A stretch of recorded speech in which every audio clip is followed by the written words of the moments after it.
Pak Yai Sukri itu bertangan dingin mendirikan pondok pesantren. Apa Pak Yai Sukri bilang? Coba rebahkan itu, alang-alang itu direbahkan. Saya terus merebahkan alang-alang itu, kita sholatin itu Pak. Ayo 100, ayo. Saya kan bersama beliau. Allahu Akbar. Salat 2 rakaat di situ. Terus Pak Yai Sukri memanjatkan doa, saya mengaminkan beliau.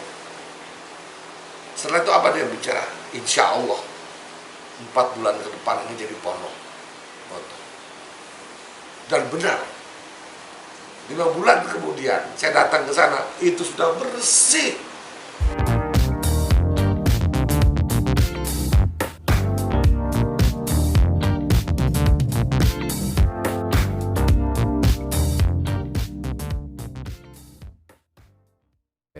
Bismillahirrahmanirrahim. Assalamualaikum warahmatullahi wabarakatuh. Sahabat Manjada Wajada, mengenang Kiai Al-Hajj Abdullah Syukri Zarkasi. Ini saya sudah berada di kediaman Duta Besar Usnan Bey Fanani. Ini cucu Trimurti, cucu Kiai Haji Zainuddin Fanani. Jadi hitungannya ini ponakannya Kiai Al-Hajj Abdullah Syukri Zarkasi. Ya. Assalamualaikum warahmatullahi wabarakatuh. Waalaikumsalam warahmatullahi wabarakatuh. Abang Dubes, Pak Dubes, ini ya sehat Pak? Sehat, alhamdulillah. Alhamdulillah sehat ya. Ini kita ingin ngobrol nih Pak Bang Usnan, ya, tentang Kiai Al-Hajj Abdullah Syukri Zarkasi. Ya, ini menurut antum sosok pribadi Kiai Syukri ini pribadi yang seperti apa, Bang Usnan? Bercerita tentang almarhum Kiai Haji Abdullah Syukri Zarkasi, saya terus terang berpikir jauh sekali ke belakang, berpikir tentang bagaimana hubungan bapak dan ibu saya dengan beliau. Saya banyak mendapat cerita, banyak sekali bagaimana hubungan kedua orang tua saya dengan Pak Yai Sukri Zarkasi. Selanjutnya bagaimana ketika saya masa kanak-kanak hingga saya menjadi santri di Pondok Modern Gontor, dan setelah menjadi santri. Jadi memang mungkin ceritanya agak panjang ini. Wah, kita bagi berapa episode? Ya, ceritanya agak panjang. Ya, pertama saya ingin bercerita tentang Kiai Haji Abdullah Syukri Zarkasi. Panggilannya apa Pak? Jadi begini, beliau ini dipanggil oleh bapak saya Dek Sukri. Karena beliau adalah putranya Kiai Haji Imam Zarkasi, ya, laki-laki pertama. Dan ayah saya putra satu-satunya Kiai Haji Zainuddin Fanani. Sementara Kiai Haji Ahmad Sahal, putra pertamanya itu Pak Ali Saifullah. Jadi kalau kita bicara dengan Pak Kiai Hasan Sahal itu jauh dari intinya dia tidak seumur, ya, jauh umurnya. Jadi begini, ayah saya itu tidak punya adik, tidak punya kakak dari Kiai Haji Zainuddin Fanani dan Ibu Hajar Rabi'ah. Jadi ayah saya adalah anak tunggal dari Kiai Haji Zainuddin Fanani. Oleh sebab itu, ketika Pak Abdullah Syukri, Kiai Abdullah Syukri dari mulai kecil hingga beliau di pondok dan sampai beliau akhirnya pernah tinggal di Jakarta dan kuliah di IAIN itu selalu bersama ayah saya. Selalu bersama ayah saya. Dan ketika beliau kuliah di IAIN Jakarta, Syarif Hidayatullah Jakarta, beliau tinggal bersama ayah saya, bersama kakek saya Zainuddin Fanani. Nggak ngekos ya? Nggak ngekos, di Polonia. Beliau ngekos juga, tapi akhir-akhir sebelum beliau selesai dari sarjanaannya ya pada waktu itu di IAIN. Jadi ayah saya menganggap bahwa Pak Abdullah Sukri itu adiknya dia sendiri, makanya dia dipanggil Dek gitu. Bahkan yang lebih penting sekali adalah ketika beliau tinggal hijrah ke Jakarta, meneruskan kuliah, tamat dari KMI, meneruskan kuliah di Jakarta, IAIN Jakarta. Beliau tinggal di rumah dan ketika itu beliau juga yang menjadi saksi, bahkan yang melamarkan ibu saya untuk bapak saya. Usia beliau dengan ayah itu juga cukup jauh. Ayah saya itu lahir tahun 36, sementara Pak Yai Sukri lahir 42, tahun 42. Jadi ada sekitar 42, 6 tahun, sekitar 6 tahun ya. Nah, sehingga jelas-jelas ketika ayah saya di Jakarta sudah selesai dan bekerja di Jakarta, Pak Abdullah Sukri, saya memanggilnya Om, ya. Om itu artinya paman, ya. Kalau keluarga dari Pak Sahal, saya memanggilnya Pak D. Pak Hasan itu saya panggil Pak D. Keluarganya ada Bude, ada Pak D, Bude. Kalau keluarganya Pak Imam Zarkasi, saya manggil, seharusnya kalau orang Jawa bilang Pak Le, ya. Tapi kebiasaan saya manggilnya Om dan Tante, ya, Om dan Tante. Jadi Om Sukri itu orang yang mengerti persis tentang ayah saya, dan ayah saya juga mengerti persis bagaimana Om Sukri. Ketika di Jakarta tinggal bersama di Polonia, beliau kuliah di Jakarta, sementara ayah saya bekerja di mana-mana, dan satu ketika ayah saya itu bekerja di sebuah perusahaan sepatu, pabrik sepatu, namanya Pabrik Sepatu Barkah. Pabrik Sepatu Barkah ini menghasilkan sepatu TNI Angkatan Darat. Si empunya, si pemilik Pabrik Sepatu Barkah ini bernama Haji Zaini Maki ini selalu memanggil ayah saya sebagai manajer keuangan untuk melaporkan perusahaan, melaporkan keuangan perusahaan. Suatu saat Pak Rusdi ini atau bapak saya datang lagi, dipanggil oleh Pak Zaini Maki untuk melaporkan, kebiasaannya itu melaporkan hasil perusahaan dalam seminggu, sebulan gitu kan, laporan keuangan apa itu. Nah, ketika itu Pak Haji Zaini bersama bapak saya sedang bicara, ngobrol-ngobrol, ada seorang anak gadis membawakan minuman, teh. Dan pada waktu itu ayah saya melihat gitu. Dan Pak Haji Zaini bilang, ini anak saya, perempuan yang pertama, bernama Siti Zakiah. Nah, ternyata Pak Rusdi juga melihat paras dan kecantikan Siti Zakiah, anaknya Haji Zaini Maki ini, si pemilik perusahaan sepatu atau bosnya Pak Rusdi itu juga ikut kesemsem, atau dia merasa, wah ternyata saya punya bos, punya anak, gitu. Sampai akhirnya Pak Rusdi punya kiat yang saya pikir cukup nekat untuk melamar anak bosnya tadi. Nah, singkat cerita, dia pun tidak berani untuk melamar langsung. Maka diajaklah Pak Abdullah Syukri ini, Om Syukri tadi, karena tinggal sama-sama ya. Oh iya. Besok bagaimana kalau bantu saya melamarkan anak bos saya itu, namanya Kiki Zakia, Siti Zakia.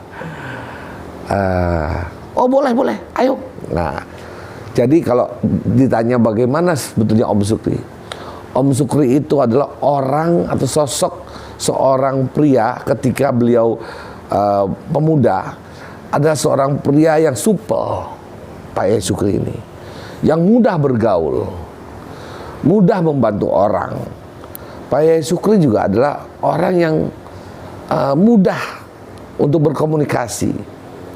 Makanya jangan heran pada waktu itu Pak Yai Syukri juga memimpin HMI, Himpunan Mahasiswa Indonesia di IAIN, dan ikut bergerak menentang Bung Karno dan menuntut Bung Karno untuk membubarkan PKI pada tahun 65-66. HMI Ciputat. Ya, dia HMI Ciputat. Dia tokoh, bahkan pernah menjadi ketua HMI Ciputat sebelum Nurholis Majid. Oh. Abdullah Syukri ini. Jadi dia seorang penggerak juga.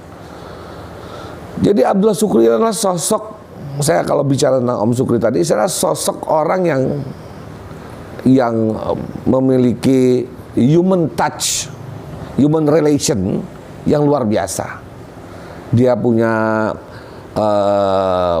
kelebihan untuk melobi, punya kelebihan untuk disenangi oleh orang-orang sekitarnya, dan dia adalah orang yang ramah dalam artian bisa berkomunikasi dengan siapapun, tua maupun muda.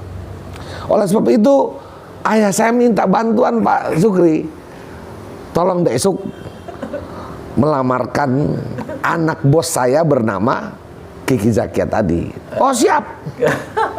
Akhirnya pergilah nih Pak Yai Syukri bersama ayah saya ke rumah Haji Zaini Maki, si pemilik sepatu Barkah tadi. Dan sesampainya di sana, duduk, sebelum bicara tuntas terkait dengan pelamaran ini, kembali seorang gadis datang membawakan minuman untuk para tamu. Iya. Ya kan?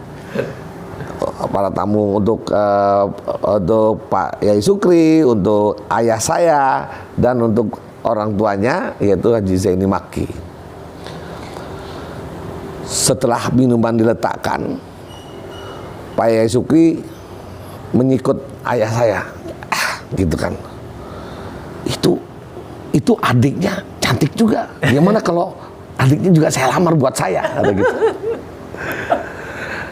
Pak Yai Syukri itu berpikir bahwa Itu adiknya gitu. Ayah saya langsung bilang, itu dia yang namanya Zakia, mau calon. Oh gitu.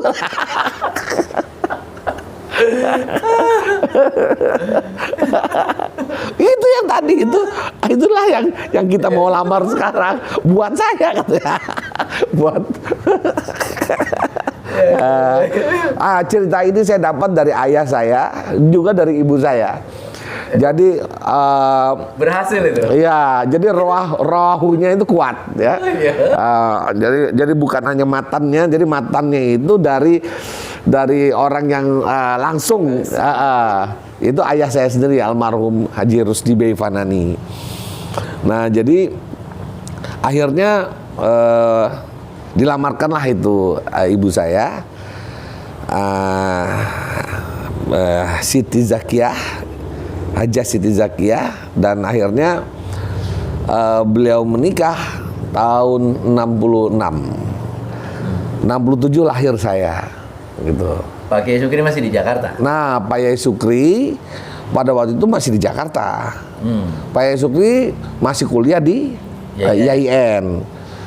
Dan beliau tahu persis ketika pernikahan ayah saya dengan ibu, dengan Zakia itu, semua keluarga datang, termasuk Pak E. Sukri, Pak Hasan juga, Pak Ali juga, dan yang lainnya juga datang. Dari Gontor juga datang banyak. Nah, tahun 67, sebelum saya lahir bulan November, tahun 67, ketika ibu saya sedang hamil saya, pada bulan Juli, Pak Zainuddin Fanani mangkat, meninggal dunia. Tahun 67 bulan Juli, tanggal 22 Juli. Sementara dalam kandungan. ya saya dalam kandungan. Saya bulan November baru lahir. Ya. Nah, jadi saya nggak pernah bertemu dengan kakek saya, Pak Zainuddin Fanani. Nah, semenjak itulah ibu saya bersama bapak saya, dan pada waktu itu saya kecil, saya merasakan bagaimana Om Sukri itu menjadi om saya. Jadi ketika saya lahir, saya melihat paman dia adalah sosoknya Om Sukri. Paman saya itu adalah Pak Sukri, karena beliau di rumah juga, kan begitu. Pak Sukri itu sering mengajak saya jalan, main-main. Waktu saya kecil dulu, kalau saya pergi ke, kalau saya diajak jalan itu, Pak Sukri biasanya menggendong saya di atas pundaknya itu. Kakinya ke sini. Kakinya ke sini. Jadi saya diajak jalan ke Jatinegara, apa. Ngapain? Nah, iya jalan beli makanan. Pak Sukri itu orangnya royal terhadap keluarga, terhadap ponakan-ponakan. Gitu. Jadi suka mau apa kamu mau apa, mau dibelikan ini dibelikan itu. Wah, royal. Pak Sukri itu royal orangnya.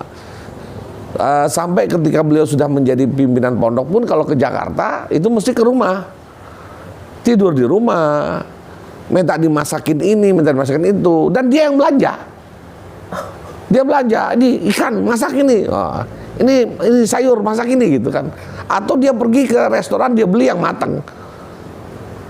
Beli sate itu nggak tahu-tahu, kalau beli sate itu berapa ratus tusuk gitu kan, dia bawa, ayo kita makan bareng-bareng, seperti itu. Orangnya royal, seneng berjamaah, seneng rame-rame. Itu yang saya tahu dari Pak Sukri.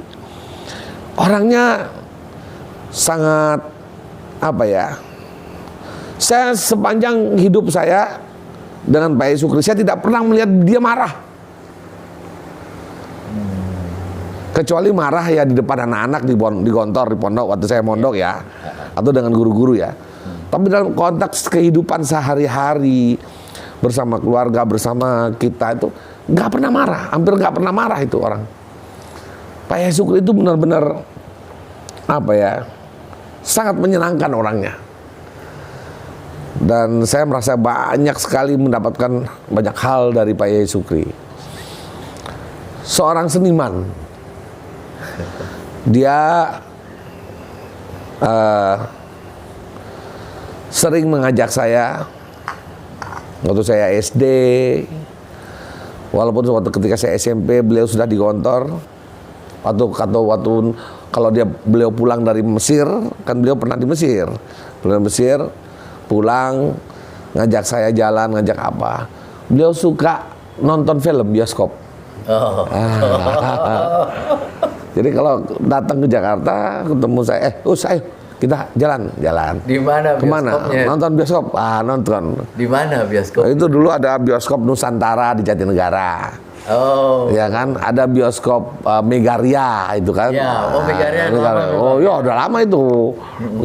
Dan yang ditonton itu adalah film-film yang luar biasa.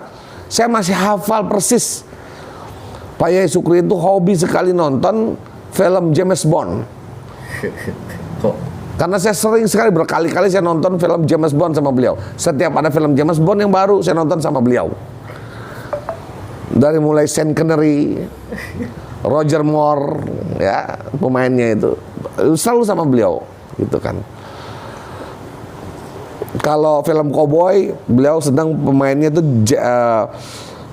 Charles Bronson. Kalau film percintaan itu dia suka sekali dan senang sekali nonton film yang dibintangi oleh Alain Delon, itu bintang-bintang lama, itu bintang-bintang lama. Jadi saya ingat sekali karena itulah Pak Yai Sukri. Pak Yai Sukri itu Om Sukri, saya menyebutnya Om Sukri. Orangnya itu supel dan sering senyum. Kalau berpakaian selalu rapi. Ya.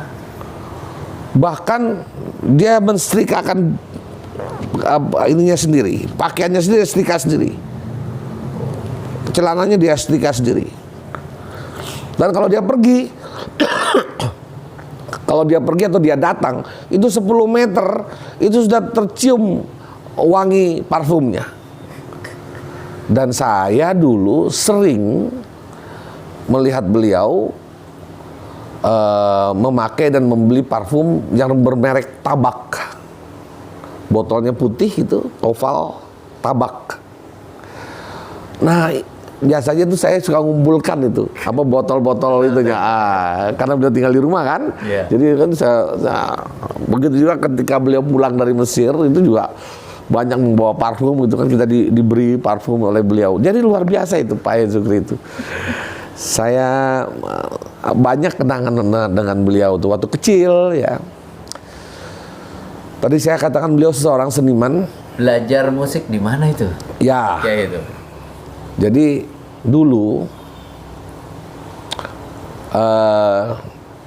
di rumahnya Pak Fanani di Jakarta itu ada piano. Rumahnya Pak Fanani yang di Jakarta itu adalah rumah bersejarah, ya. Rumah yang diberikan oleh Bung Karno kepada Pak Fanani, menjadi sejarah, menjadi tempat di mana saya kecil melihat banyak kegiatan-kegiatan Om Sukri, kegiatan ayah saya yang terkait dengan Pondok Pesantren Gontor.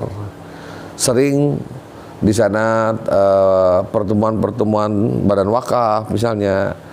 Terus sering juga pertemuan-pertemuan tokoh-tokoh alumni di rumah tersebut gitu kan. Dan selalu saya ada Pak Yai Sukri di sana, ada ayah saya.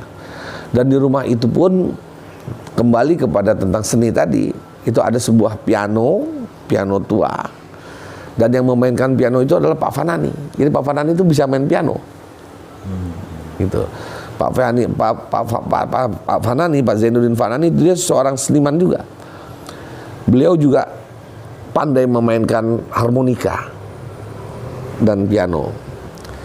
Nah, ketika Pak Yai Sukri tinggal di Jakarta di rumahnya Pak Fanani bersama ayah saya, disitulah Om Sukri itu juga bermain piano, latihan piano, belajar piano. Gitu. Beliau tahu musik di situ. Dan tentunya beliau juga di Gontor kan juga bermain gitar Pak Yai Sukri itu. Sampai pada akhirnya beliau ke Mesir, dan di Mesir beliau juga banyak aktivitas terkait dengan seni. Ketika saya kecil, SD, kelas 2, kelas 3 SD, saya pun diajari oleh Pak Yai Sukri piano. Saya bisa bermain piano selain saya kursus les, tapi juga yang membentuk saya adalah Pak Yai Sukri. Pak Yai Sukri juga mengajari saya beberapa lagu yang sampai hari ini saya hafal dan tidak pernah saya lupa. Kapan-kapan nanti bisa saya mainin lagunya. Lagunya yang diajarkan oleh Pak Yai Sukri. Ada satu lagu berjudul Love Story. Nah, lagu itu setiap saya mendengar lagu itu, saya selalu ingat bagaimana dia pertama melantunkan, bermainkan lagu itu untuk diajarkan ke saya, Pak Sukri itu. Waktu itu saya masih SD, kelas 2, 3 sampai kelas 5 SD. Sampai saya SMP pun Pak Sukri masih sering ke Jakarta. Waktu itu beliau sudah di Gontor, tapi belum menjadi pimpinan. Masih ada Pak Zarkasi di bawah tahun 85-an itu kan. Nah, tahun 82 saya masuk Gontor. Tahun 82 saya masuk Gontor. Oke. Nah, di Gontor, Ustaz. Ya. Antum kan cucu Trimurti, Mojud Rukhsah lah.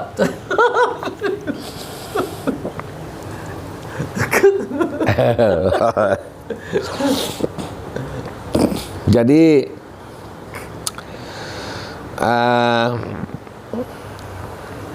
maaf kalau saya ingin mengatakan justru malah saya ini santri murni. Karena saya lahir di Jakarta. Ya. Saya lahir di Jakarta. Walaupun saya keluarga pendiri pondok, saya adalah cucu Kiai Haji Zainuddin Fanani, tapi ayah saya Haji Rusdi B itu beliau berdomisili di Jakarta bersama istrinya yang tadi saya ceritakan tadi itu, Ki Zakiyah. Dan saya besar di Jakarta. Saya baru masuk kantor itu tamat SMP. Saya sudah terlanjur menjadi Agatha. Apa itu? Anak gaul Jakarta. Iya. Nah, jadi saya tahun 82 itu tamat SMP baru masuk ke Gontor. Dan saya karena saya dari SMP saya ambil kelas eksperimen. Iya. Kelas eksperimen. Jadi itu kelas 1 eksperimen C waktu itu saya. Tahun 82. Dan pada waktu itu saya merasakan kelas 1 eksperimen C itu seperti siksaan buat saya. Karena pelajaran satu tahun itu diambil dari 2 tahun pelajaran. Yeah. Jadi 2 tahun masa belajar dijadikan 1. Yeah. Itu adalah sesuatu yang amat sangat berat buat saya yang tamat dari SMP di Jakarta pula. Yang biasa menjadi orang yang tidak care dengan disiplin, tidak care dengan waktu, belajar seenaknya, bermain, bergaul dengan segala hal. Tiba-tiba saya harus masuk ke sebuah lembaga pendidikan yang ketat, yang disiplin, yang penuh dengan pelajaran-pelajaran yang belum pernah saya pelajari sebelumnya. Di antaranya ada pelajaran-pelajaran yang terkait dengan bahasa Arab. Itu saya merasakan kesulitan sekali. Jadi kalau ada pelajaran-pelajaran bahasa Arab, apalagi yang terkait dengan hafalan mahfuzat, hafalan hadis, tafsir, itu mesti saya menjadi hantu buat saya. Pada waktu saya kelas 1 eksperimen dulu itu. Karena setiap saya ada kelas terkait dengan pelajaran yang menghafal mahfuzat, hadis atau tafsir atau mutolaah, pasti saya diminta untuk berdiri. Setiap hari itu berdiri karena nggak hafal. Iya. Ya kan, jadi menghafal itu buat saya menjadi satu momok yang sangat mengerikan gitu pada waktu itu. Sampai pada akhirnya itu saya bukan lagi berdiri di depan kelas, tapi berdiri di kelas lain gitu. Jadi kelas 1, saya dari kelas 1 eksperimen, saya berdiri di kelas 1 atau di kelas 2 atau di kelas 3 yang ditonton oleh banyak orang gitu. Saya berdiri dan jadi itu menjadi momok yang luar biasa pada waktu itu di Gontor. Nah, ternyata pada waktu itu Mbah Zarkasi itu tahu. Diam-diam Pak Zarkasi itu sangat memperhatikan saya. Langsung Mbah Zarkasi. Pak Zarkasi. Ya tentunya ada Pak Yai Sukri juga. Pada waktu itu Pak Yai Sukri kan masih juga sebagai asistennya Pak Zar ya.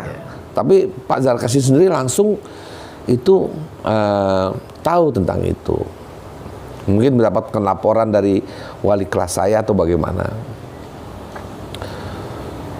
Dan Pak Zar itu setiap hari setiap sore itu saya dipanggil, saya diminta untuk makan di rumah beliau bersama beliau setiap sore. Saya sendiri merasa risih karena saya bersama teman-teman, tapi saya dipanggil untuk ke dalam dan makan dengan Pak Yai. Pada waktu itu saya merasa risih dan malu sebetulnya dengan teman-teman. Tapi itu ada suatu perintah yang saya sadari bahwa itu bukan untuk memprioritaskan saya, atau bukan untuk membedakan saya gitu, karena saya anak Trimurti atau cucu Trimurti. Ya. Tapi pada saat itu Pak Zarkasi itu pernah bilang sama saya, "Nak, Hus, saya kalau melihat mata kamu itu seperti matanya Mbak Fanani." Nah, gitu. Jadi kalau makan malam datang ke sini, saya mau makan sama kamu, gitu. Itu Mbah Zar itu. Ya jadi mau nggak mau ya saya datang. Dan memang terlihat sekali bahwa Mbah Zar itu, Pak Kiai Imam Zarkasi almarhum Trimurti Allah yarham, itu sayang sekali sama saya. Perhatiannya luar biasa. Dan beliau tahu kalau saya mengalami kesulitan dalam menghafal pelajaran-pelajaran Arab. Maka dipanggillah seorang guru yang pada waktu itu adalah sekretaris pimpinan pondok, sekretaris beliau sendiri, bernama Bapak Ma'asum Yusuf. Bapak Ma'asum Yusuf belakangan almarhum beliau menjadi Kiai Ar-Risalah, pendiri Ar-Risalah, dan saya adalah santri yang pertama yang ikut juga bersama dengan beliau berjuang mendirikan Ar-Risalah. Nah, Pak Masum ini diperintahkan oleh Pak Kiai Imam Zarkasi untuk membimbing saya. Saya nggak mau tahu, Husnan harus bisa dan harus selesai dari KMI, dan dia harus lebih dari yang lain. Itu yang diomongkan oleh Mbah Zarkasi kepada Masum Yusuf. Maka ini bukannya prioritas buat saya, bukan diprioritaskan atau bukan dibedakan, tapi karena beliau menginginkan saya seperti dia ingin menggauli adiknya, menggauli kakaknya, Pak Zainuddin Fanani. Suatu saat beliau pernah ngomong begini, Pak Imam Zarkasi, dia bertanya, "Us, kamu nanti kalau tamat KMI, kalau dari pondok ini mau apa? Apa cita-cita kamu?" Pada waktu itu saya anak kelas 3 eksperimen. Saya ditanya seperti itu, tentunya saya juga menjawabnya apa adanya dong. Iya kan? Ini lagi makan, ini lagi mau makan ini bersama beliau, hanya berdua aja. "Iya Mbah, pasti saya mau menjadi seperti Mbah lah. Mau jadi seperti Mbah, jadi kiai, seperti Trimurti, seperti Mbah Sahal, seperti Mbah Fanani, seperti Mbah Zar." Mbah Zarkasi, Pak Zarkasi itu memukul meja, pam.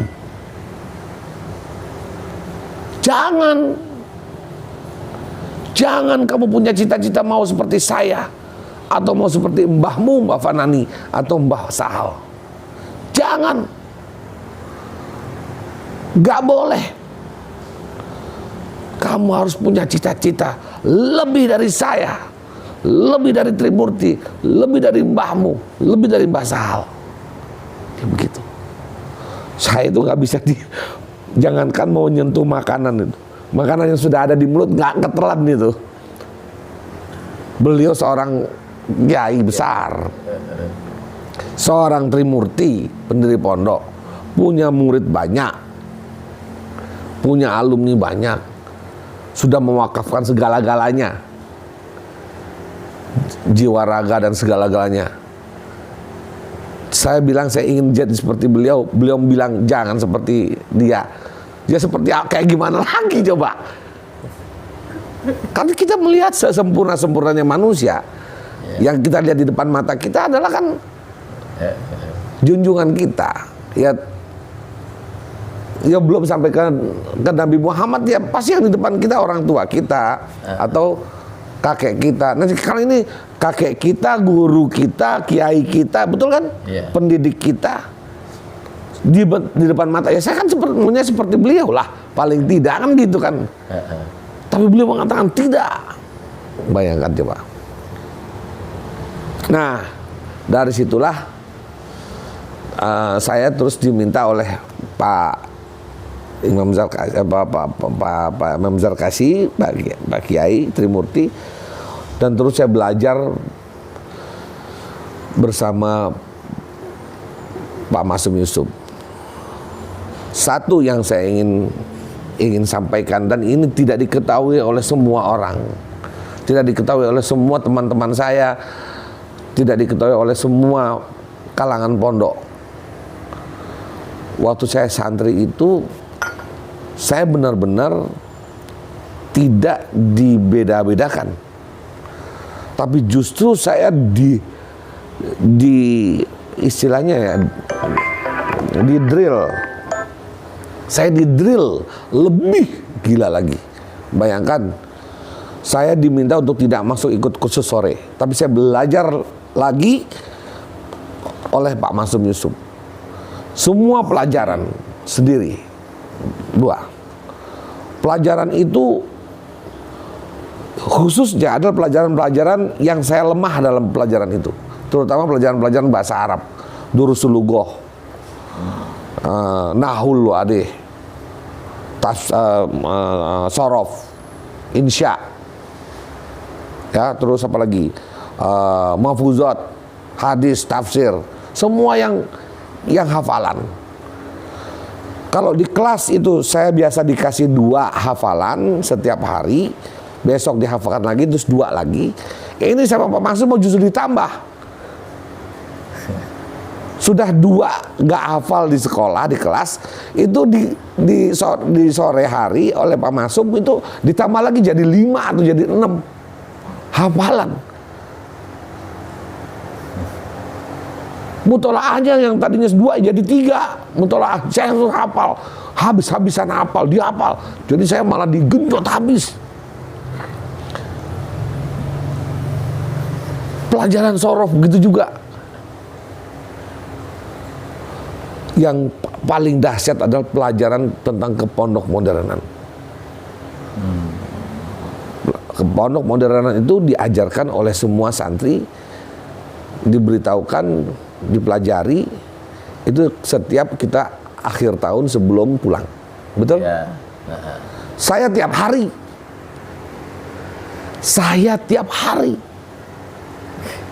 ke pondok modern itu tiap hari.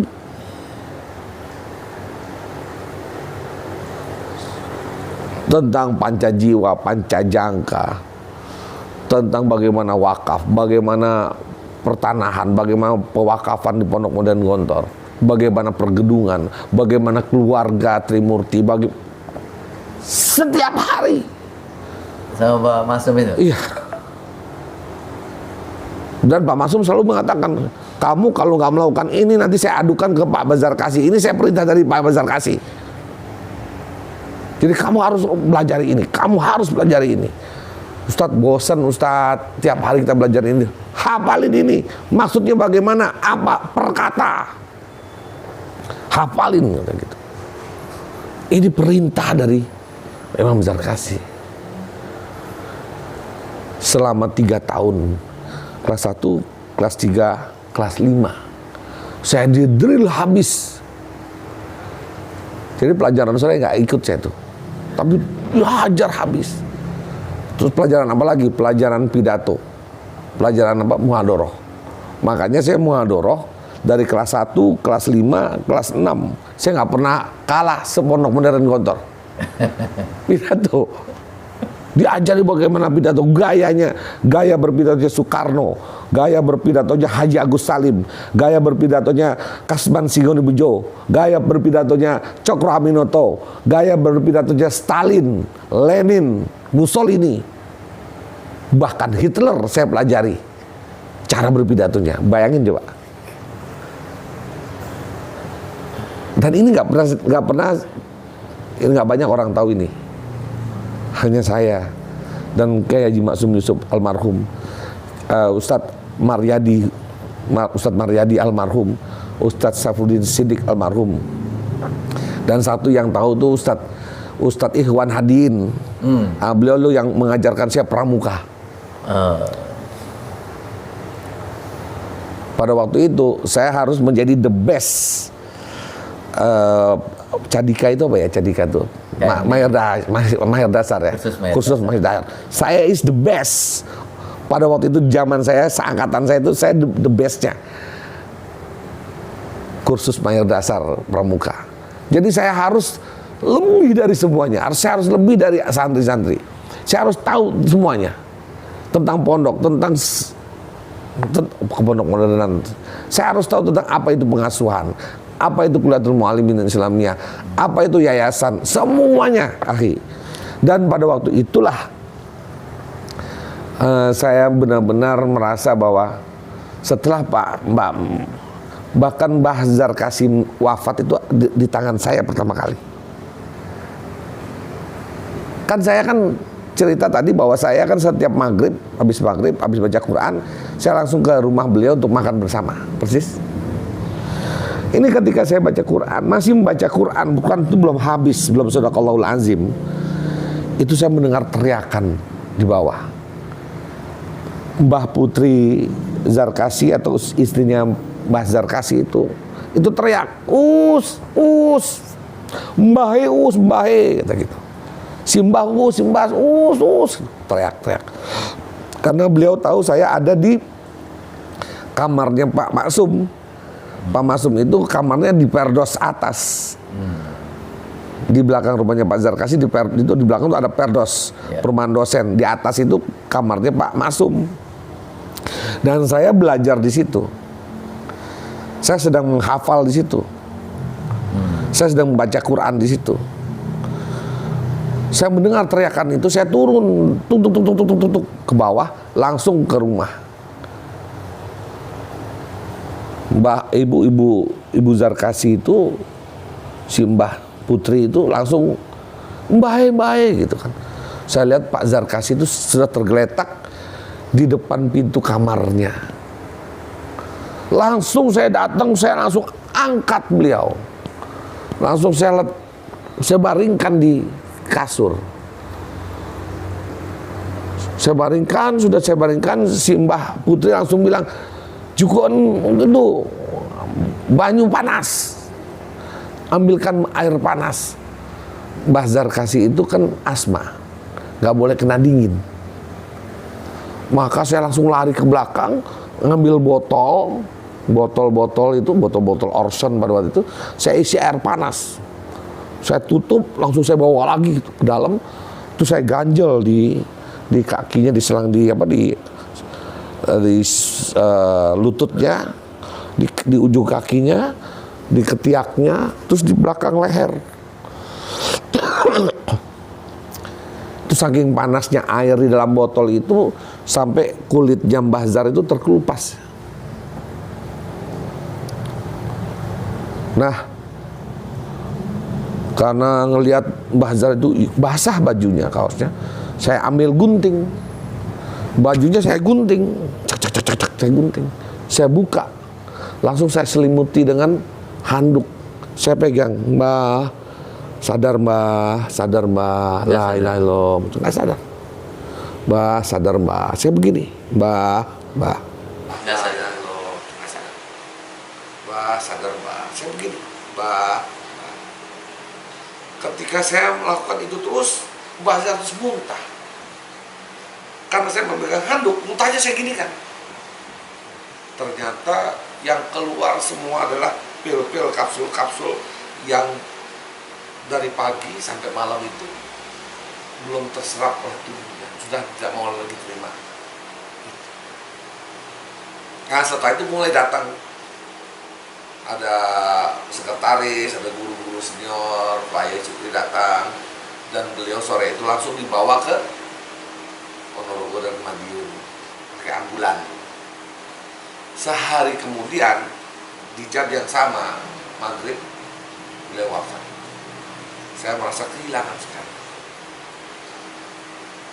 Antum biar tahu, itu setiap beliau ke masjid, sajadahnya saya yang bawakan, sepatunya saya yang bawakan, saya memayungi beliau.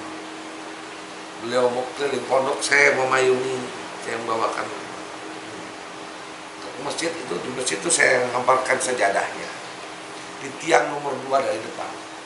Itu saya itu kan bazar kasih. Di akhir-akhir hidupnya beliau sangat dekat sekali sama saya. Bahkan orang yang paling dekat saya rasakan adalah saya. Saya ingin bersaksi bahwa beliau luar biasa. Bazar kasih. Kelas berapa dulu? Saya kelas 5. Kelas 5. Kelas 5. Saya kelas 5. Orang tahu saya adalah pembawa sejadahnya Bazar kasih. Dan Bazar kasih terakhir di tangan saya. Nah, setelah itu tahun 85 itu Pak Yai Sukri diangkat oleh pimpinan pondok Badan Wakaf menjadi pimpinan pondok bersama Pak Kiai Hasan Abdullah Sahal dan Pak Kiai Sulaiman Luqmanul Hakim. Saya menjadi alumni kelas 6 alumni kelas 6 yang pertama yang tidak ditandatangani oleh Trimurti. Ya, Yang ditandatangani ini saya, karena saya keluar 86 kan. 86 ya. Ya. 85 itu Pak Sofan Manap. Ya. Pak Sofan Manap, Rusdi Tamrin, teman-teman di atas saya itu ya yang punya angkatan Pak Sofan Manap itu Bazar itu terakhir tahun 85. Nah, sementara saya itu tahun 86. Setahun kemudian kan saya kelas 5 tuh, kemudian. Itu sudah ditandatangani oleh Pak Soeman, Pak Hasan dan Pak Sukri ya. Nah, sampai saya lulus tahun 86, tahun 87 saya menjadi ustadz di sana. 86 87 tahun 86 jadi ustadz. 87 Pak Yai Sukri itu panggil saya. Us, ya Ustaz. Kamu saya tugaskan.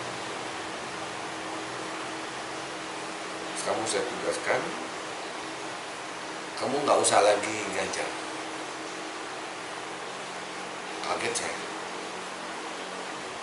Kamu saya tugaskan dan untuk belajar, untuk memperhatikan, untuk melihat seluruh pondok pesantren se-Jawa, dimulai dari pondok pesantren yang ada, entah itu pondok pesantren modern, ala modern, atau pondok pesantren salafi atau tradisional, dari mulai di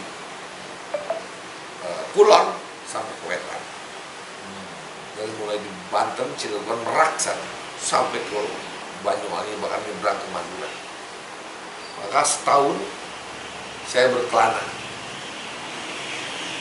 sendiri oleh Pak Sukri, diperintah oleh Pak Sukri sendiri. Saya berkelana. Pada awalnya ditemani oleh kawan seangkatan saya, Pujianto dari Ponorogo. Tapi di tengah-tengah itu beliau menghilang, Pak Pujianto. Hanya saya sendiri dari mulai Merak, Cilegon, semua pondok pesantren tradisional maupun pondok pesantren alumni, bahkan pondok pesantren yang sifatnya seperti KMI itu modern, sampai ke Banyuwangi, Jember, Banyuwangi, Madura. Itu yang namanya Darul Kolam, Darul Azhar itu belum ada waktu itu. Angkatan saya itu belum ada. Darul Kolam itu yang alumni punya. Terus pondok-pondok tradisional itu ada yang cuma 2 hari, ada yang seminggu, ada yang sebulan, ada yang 2 bulan. Terus pondok-pondok yang ada di sekitar Banten, termasuk Darul Najah, termasuk ke Senayan itu punyanya itu Ustaz siapa? Ya. Terus Jawa Barat semua deh, sebutin pondok pesantren Jawa Barat. Betul Jawa Barat. Terus Jawa Tengah, termasuk yang di Jogja, Krapiak, apa semua deh. masuk pondok-pondok pesantren yang nggak terkenal, yang kecil, yang pokoknya semua. Di Jawa Timur, wah mulai dari Tegal Sari, dari pokoknya semua, termasuk pondok-pondok pesantren yang di daerah timur sana, yaitu Ploso, Kediri, ya kan, sampai ke Banyuwangi, sampai ke Madura, saya nyebrang Madura, sampai ke ujung Madura Sumeneb. Itu ada pondok pesantren An-Nukoyah. Pondok pesantren An-Nukoyah itu pondok pesantren tradisional. Saya tinggal di kobong-kobong gitu, di rumah-rumah kobong itu, dari bambu itu sama sana. Selama setahun saya keliling. Dan setiap bulan, setiap minggu dan setiap bulan saya harus beli laporan ke Pak Yusuf dengan surat. Saya berada di sini, saya sedang ini, saya ini. Oh, pakai surat? Ya. Di mana saya sama Pak Yusuf hanya dibekali sebuah kertas surat bahwa saya ini adalah utusan dari Pondok Pesantren Gontor, kayak Abdullah sudah saya kasih untuk nyantri di pondok pesantren selama setahun. Jadi saya keliling pondok-pondok pesantren semua. Ini nggak ada yang tahu, cuma saya aja yang tahu. Baru aja itu juga baru tahu kan? Iya. Ya, baru aja ceritain. Itu kan tahunya anak pulang dari Pakistan, dari Belanda, ya kan? Nah, tahunya anak udah di partai. Iya. Iyalah. Dasarnya itu nggak tahu. Iya. Dasar pembentukan itu penting sebetulnya. Ya, gitu. Setahun. Setahun. Buat apa itu? Kira-kira. Kalau sekarang anak boleh mengatakan bahwa sesungguhnya anak di kader. Apa harus disebutkan you seorang kader? Ya. Bahwa sesungguhnya Anda adalah seorang kader. Anda adalah seorang penerus. Gitu kan? Ya. Tapi tidak disebutkan, yang itu dilaksanakan aja. Dan pada waktu itu saya nggak harus berpikir saya sebagai apa, saya laksanakan aja itu. Iya. Entah jadi apa nanti setelah itu terserah Allah yang mengguide saya. Tapi intinya saya jalankan semua itu. Bayangkan saya tidak diprioritaskan, tidak diberi fasilitas berbeda. Iya. Tapi saya justru malah dibebani dengan beban yang berkali berlipat. Saya ini udah eksperimen aja udah beban. Dari SMP masuk ke Gontor, kelas 1 eksperimen, kelas 3 eksperimen, kelas 5 itu buat saya udah beban. Tapi beban ini bukan diringankan, justru malah ditambah lagi itu beban. Ternyata alhamdulillah saya kuat. Untung gua nggak gila atau mati. Alhamdulillah. Habis setahun. Nah, setahun setelah saya keliling itu, Pak Syukri bilang, kamu mau kuliah di mana? Oh. Mau teruskan kuliah di mana? Di Madinah, di Australia, atau di Pakistan? Kalau di Madinah mungkin saya nggak mampu di Madinah karena saya tahu kekurangan saya itu bahasa Arab Sama hafalan. ya, sama apa Iya. ya kan, Iya. walaupun hafalan saya juga udah mulai oke loh.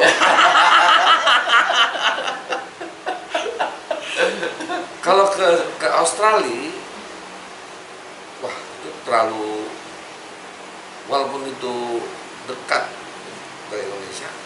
Ke Australia, segera dari Australia mau kemana? Mana-mana lagi. Kalau mau jalan-jalan paling pulang Bali ke Indonesia. Australia kan. Saya berpikirnya jalan-jalan. Nah, saya mau ke Pakistan aja deh. Nah, di Pakistan saya sekolah. Menurutkan studi saya. Kalau sudah di Pakistan, itu kan berarti bisa jalan-jalan ke Saudi Arabia, bisa haji, bisa jalan ke Mesir, bisa jalan-jalan ke Eropa, dan itu terjadi. tahun di Pakistan, main-main dari tahun 88 sampai 93. Tahun 94 akhir masuk 95 baru saya bisa masuk ke Leiden University, ambil master Islamic Studies. Tahun 97 selesai. Nah, ketika saya pulang, terus saya kembali ke Gontor. Saya menyerahkan semuanya ke Gontor. Ini tesis master saya, ini ijazah saya serahkan ke Gontor. Terserah Gontor mau menempatkan saya di mana, Gontor mau menjadikan saya apa, terserah. Saya kembali ke Gontor setelah 10 tahun, tidak pernah pulang. 10 tahun tidak pernah pulang. Bang Toib itu kalah, cuma 3 tahun. Saya 10 tahun. Nah, 10 kali lebaran, 10 kali tahun baru, nggak pulang. Pulang-pulang bawa ijazah dan ijazah. Ya. Dari Belanda, saya tentunya Pak Sukris, waktu itu pimpinan pondok ya. Ya. Bersama Pak Hasan dan Pak Sulaiman. Itu menghadap. Saya menghadap, terus malamnya kebetulan ada sidang badan wakaf dan saya disidangkan pada waktu itu bahwa saya diminta untuk kembali ke Jakarta,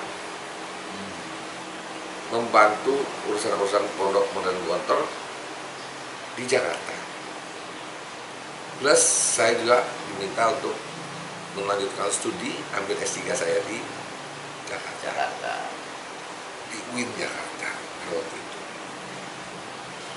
Maka saya pulang ke Jakarta dan mulailah saya mendaftar di UIN dan akhirnya kuliah di UIN untuk program pasca sarjana S3 waktu itu. Tapi di tengah-tengah jalan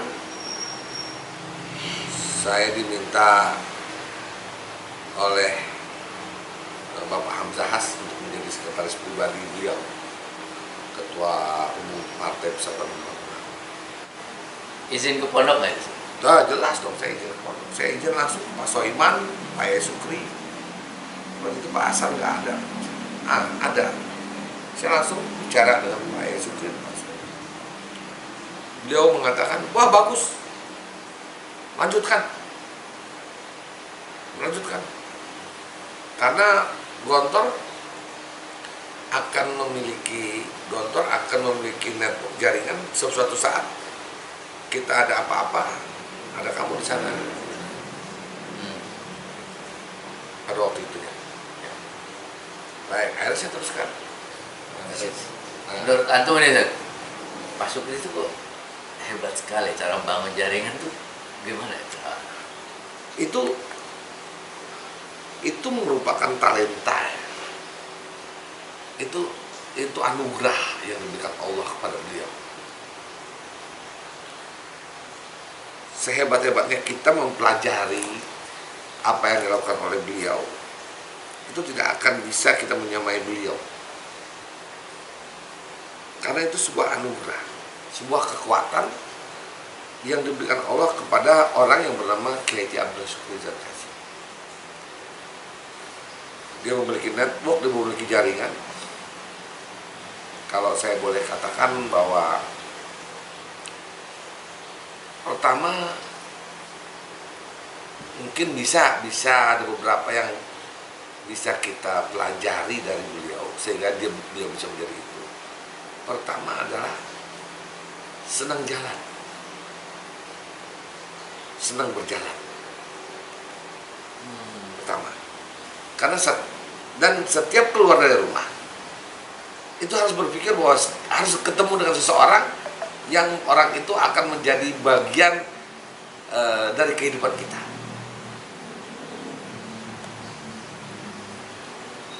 Pertama ini. Yang kedua, setelah keluar rumah, maka ada kata-kata silaturahim. Perbanyaklah silaturahim. Kalau sudah keluar rumah, ibadahnya apa? Bukan wirid, Bukan baca Quran, oh jalan oh. Keluar rumah kan jalan. Ibadahnya apa? Silaturahim. Nggak mungkin kan? Kalau di jalan kita lagi di jalan melihat ini dan itu kan banyak hal yang dilihat. Terus mau kita bawa wirid juga kan susah juga. Nggak konsen kan? Iya. Kita mau apa? Mau sholat hajat, nggak mungkin juga. Mau baca Quran nggak mungkin kan? Apa ibadah kita ketika kita jalan? Silaturahim. Bahwa silaturahim itu adalah bagian daripada ibadah. Mempererat hubungan, menjalin hubungan, mencari hubungan, membina dan membangun hubungan. Nah, gitu. Tadi itu melakukan hubungan, mencari hubungan, membina hubungan, membangun hubungan, melakukan hubungan. Hubungan apa? Hubungan antar manusia. Nah, hubungan itu kan bisa hubungan kerja, bisa hubungan persahabatan, bisa hubungan cinta, bisa hubungan apapun bisa. Ya. Ya kan? Lihat kan bahwa itu silaturahim. Semuanya jadi ibadah. Iya kan? Ya. Iya dong. Semuanya jadi ibadah. Setelah ibadah baru nanti keluarnya hasilnya belakangan dia akan menghasilkan sesuatu. Efek dari hubungan yang kita niatkan ibadah tadi. Silaturahim. Jadi Pak Yai Sukri itu, Om Sukri saya menyebutnya itu orang yang suka sekali bersilaturahim kepada siapapun. Seandainya dia pun nggak bisa datang, orang itu yang dia ajak, Pak datang dong ke sini, ayo kita ngobrol ini, kita ngopi ini, kita itu gitu. Pak Yai Sukri selalu begitu, dan itu yang saya lihat, dan saya cukup paham dengan gerakan dan dengan ininya beliau, karena kan selalu dilakukan di Jakarta. Iya. Dan Jakarta ini, jadi gini, Jakarta ini adalah lahan tempat beliau mencari network jaringan. Network jaringan itu dimanfaatkan buat di Gontor lah tempat beliau berjuang. Gitu. Ada talenta Ya. yang itu dimaksimalkan. Dimaksimalkan. Beliau sangat memaksimalkan itu. Beliau seorang kiai, tapi ketika dia berhadapan dengan orang asing yang gayanya seperti apa, beliau bisa mengimbanginya. Gitu. Misalnya beliau bertemu dengan beliau bisa mengimbanginya tanpa harus berubah dirinya. Saya ini kiai, saya ini santri, tapi orang itu pun suka dengan dia gitu. Tidak segan-segan sama beliau gitu. Itu enggak. Itulah saya bilang tadi, enggak semua orang bisa meniru gitu. Tapi beliau tuh punya talenta, punya anugerah yang diberikan oleh Allah. Saya juga berusaha untuk mencoba meniru atau sedikit seperti beliau, tapi juga sulit. Pengalaman paling berkesan apa, Pak? Hah? Pengalaman paling berkesan sama Pak Kiai Sukri itu kapan?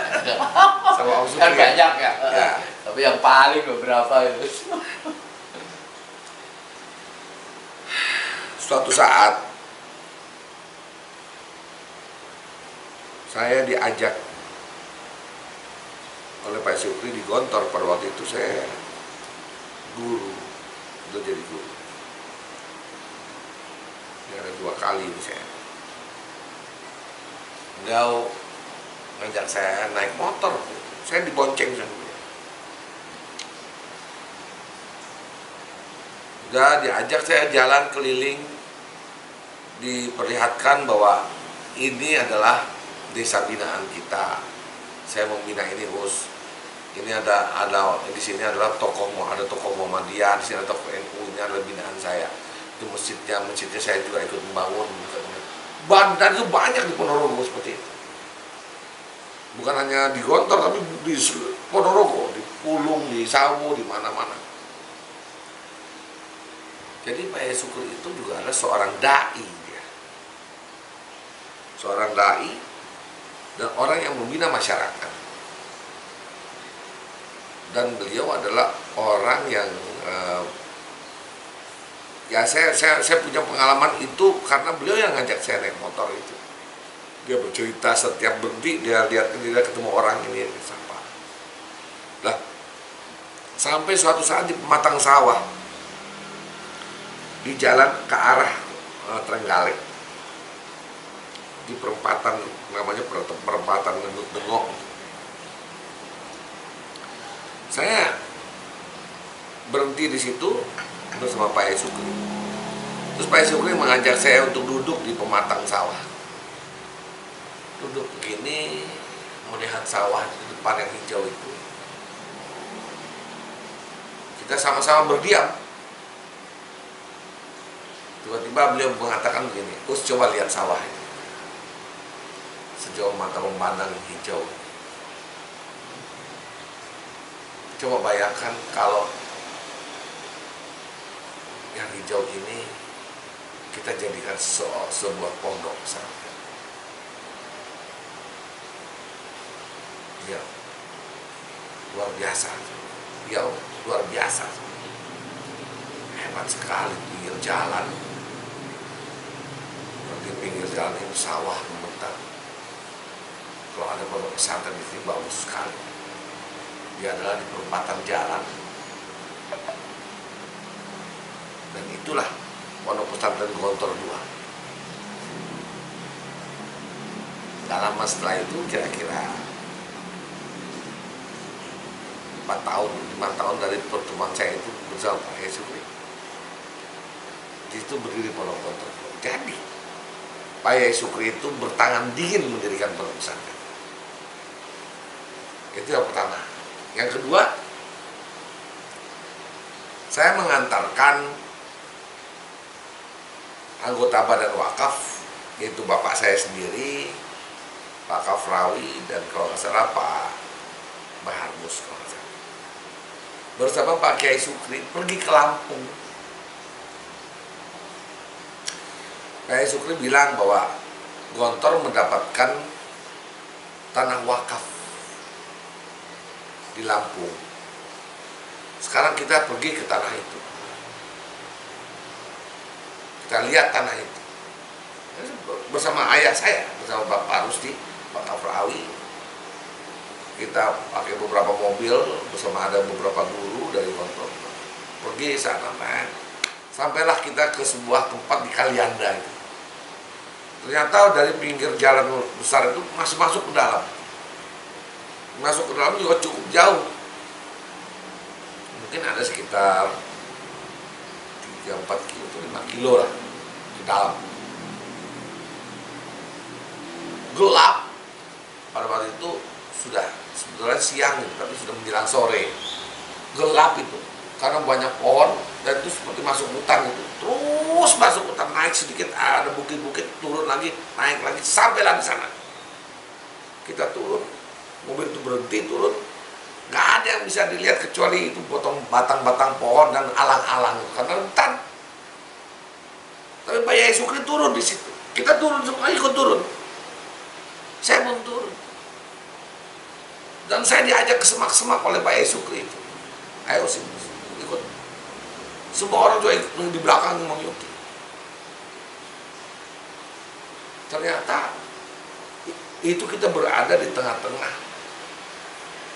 hutan dan di tengah-tengah tanah yang diwakafkan oleh orang di sana kepada Gontor. Apa Pak Yai Sukri bilang? Coba rebahkan itu, alang-alang itu direbahkan. Saya terus merebahkan alang-alang itu, kita sholatin itu, Pak. Ayo 100, ayo. Saya kan bersama beliau. Allahu Akbar. Salat 2 rakaat di situ. Terus Pak Yai Sukri memanjatkan doa, saya mengaminkan beliau. Setelah itu apa dia bicara? Insya Allah 4 bulan ke depan ini jadi pondok. Dan benar, 5 bulan kemudian saya datang ke sana, itu sudah bersih. Sudah ada jalan, sudah ada lampu terang, menjadi kontor 8 atau kontor 9. 9. Kalianda, Lampung, Sedang jadi 7. 7 kontor, pondok kontor 7 di Lampung. Luar biasa Pak Yesus. Itu nggak pernah saya lupa itu. Ternyata beliau adalah seorang yang bertangan dingin dalam mendirikan pondok pesantren. Cita-cita beliau kan mendirikan 1000 kontor, paling tidak ada beberapa kontor lah. Ya walaupun dalam konteks itu kadang-kadang saya juga sering ngomong sama beliau, kan nggak mesti harus fisik gitu kan 1000 kontor itu. Saya selalu mengatakan begitu. Tapi beliau, oh enggak, itu fisik. Saya bilang, sampai kapan 1000 kontor itu kan? Sekarang udah lebih, saya bilang gitu, udah banyak sekali. Kan alumni kontor juga mendirikan kontor, kan di kontor juga, saya bilang gitu. Nah tapi yang dimaksud oleh Pak Yesus adalah kontor cabang ya. Doa buat kita semua, doa buat Pak Yesus baru seminggu ya Pak Yesus ya. Allah maghfir lahu warhamhu wa'afi wa'afahu. Allah mal tahrimna ajrahu wa la taqtina ba'dahu wa fina wa lahu. Allah maj'al qabrahu rawdatan min riyadil jinan wa la taj'al qabrahu furatan min fadil.